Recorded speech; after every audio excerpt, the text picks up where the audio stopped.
નમસ્કાર મિત્રો, અમારી ચેનલમાં તમારું સ્વાગત છે। તમિલ સિનેમા જગતમાંથી એક અત્યારના અને આઘાતજનક અને દુઃખદ સમાચાર સામે આવ્યા છે।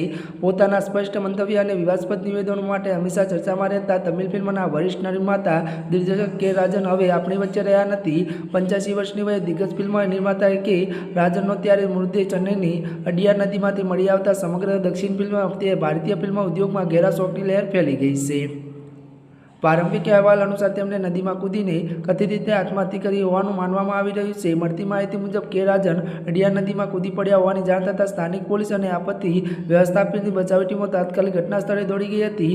કલાકોની ત્યારે જહેમત બાદ તેઓનો પાર્થિવ દેહ નદીમાંથી બહાર કાઢ્યો હતો।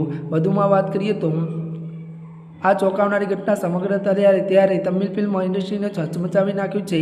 હાલમાં સ્થાનિક પોલીસે ગુનો નોંધી આ મામલે ઊંડાણપૂર્વકની તપાસ શરૂ કરી છે અને વરિષ્ઠ નિર્માતાએ આટલું આતંકિક પગલું કેમ ભર્યું તે પાછળના સાચા કારણો શોધવાના પ્રયાસો હાથ ધરવામાં આવ્યા છે। અત્યારની આ દુઃખદ ખબર મળી રહી છે। ત્યારે મિત્રો આજના માટે બસ આટલું જ। અમારી ચેનલમાં નવા હોય તો અમારી ચેનલને લાઇક, શેર અને સબસ્ક્રાઈબ કરી દેજો। ધન્યવાદ।